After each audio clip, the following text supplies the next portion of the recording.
Okay, so we're doing an IELTS Task 2 essay, and the pattern is discuss advantages and disadvantages, and to come to a conclusion, do the advantages outweigh the disadvantages? Okay, so your structure should be introduction, advantages section, disadvantages section, and in your conclusion, you need to pick which one you agree with more. Okay, so let's take a look at the topic.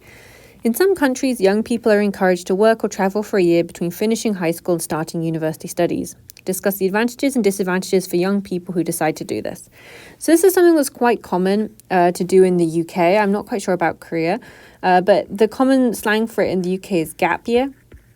So we talk about taking a gap year, or so maybe to take a gap year, or to take sometimes we say take a year out.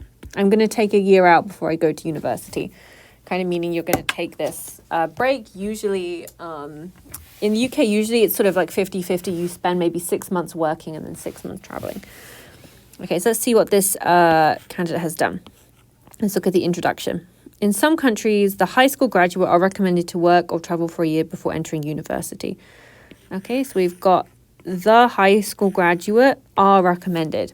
Okay, so what do you think I'm going to say is wrong about this? The high school graduate are recommended. Okay, so we've got plural and singular, right? The high school graduate one are, this is plural. Okay, so in some countries, it should be high school graduates are recommended to work or travel for a year before entering university.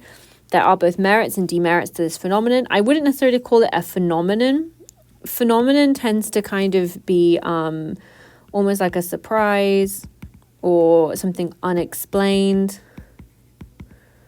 Kind of feeling. I would describe this more as a trend, okay, because it's sort of slower over time, or it's more like a sort of cultural shift. It's like a phenomenon might be, there's a huge blooming of cherry blossoms during the rainy season. It's a phenomenon, kind of like a surprising thing, while this is more like a habit or a trend. So like more and more young Koreans are choosing to get tattoos. There are many positives and negatives to this trend. We wouldn't call that a phenomenon.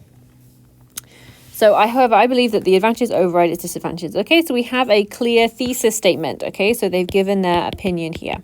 Okay, so that's good. So let's take a look at their first paragraph. To begin with, there are some benefits to this trend. Okay, nothing wrong. Classic introduction sentence.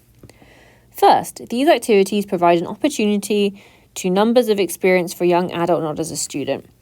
These activities provide an opportunity to, this is fine. The start of the sentence is okay, but from here, from the second part of the sentence, I'm not sure what you mean, and I can't really understand.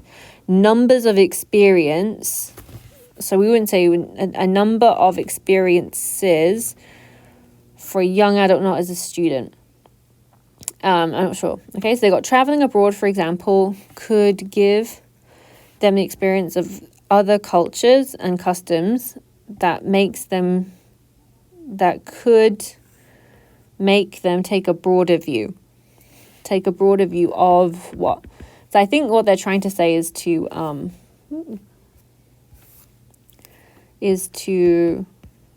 broaden their mind or broaden their perspectives.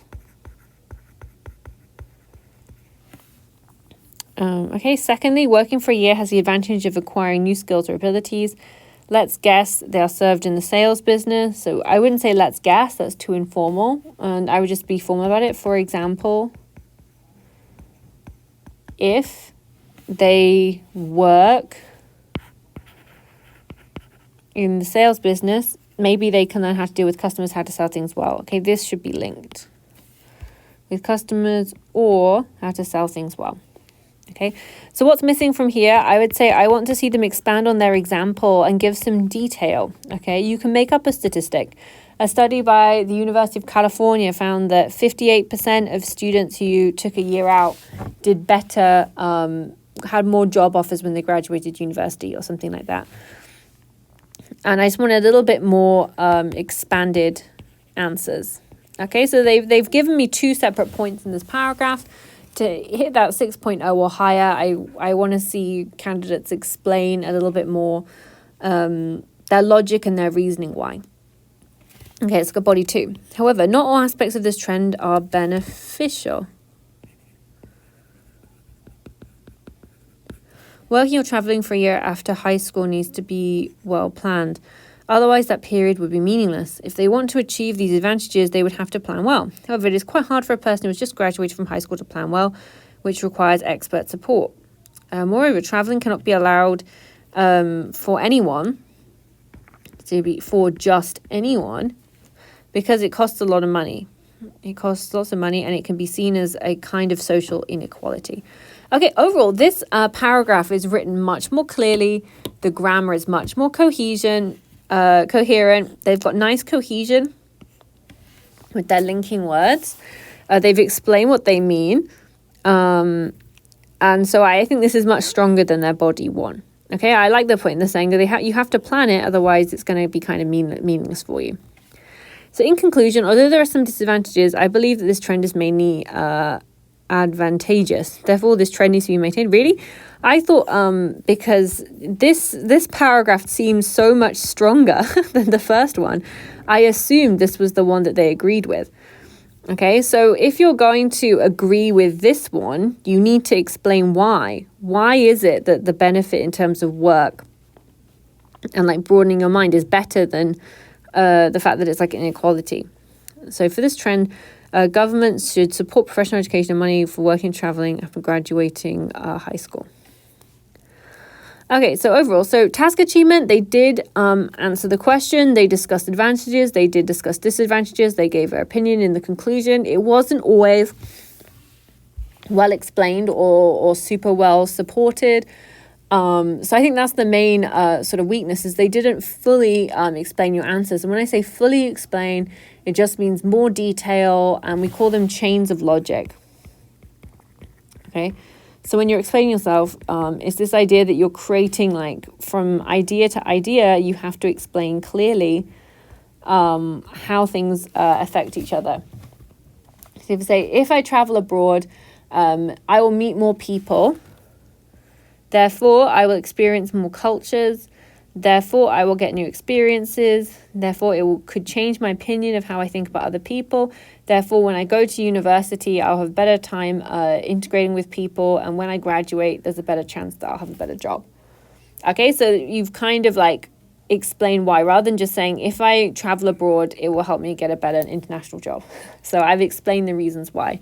So that's really kind of what they're missing a little bit more. I want them to explain their logic a little bit more, rather than sort of having 2 short points in one paragraph. I would want to see them like write one a little bit longer. So for task achievement, I want to sort of give a 5.5 for task achievement. Coherence and cohesion. Body 2 is much stronger than body 1. I thought they did a good job of linking, especially in that body. They did say sort of logical things, but there was a couple of times I wasn't quite sure what they meant. So I would sort of say 5 for that. Vocabulary, they did try with their vocabulary. They did have some good words in here, a little bit informal at times. So I would probably give a 5.0 for vocabulary. Grammar, I would give a 5.0, just because in the introduction and the first paragraph, there were times where it was difficult for me to understand what they were trying to say. And so I would tell them they definitely need to look at their plurals, and they need to look at their use of determiners. Okay, so your A's and thes were confusing. Okay, so I think they're coming out at an overall 5.0. I think they could easily go up to a 5.5 or a little bit higher. I would tell them to first sort of work on the task achievement, and second go back and review their grammar. Once their grammar's more solid and they're answering a little bit more fully, then the other scores will naturally get higher.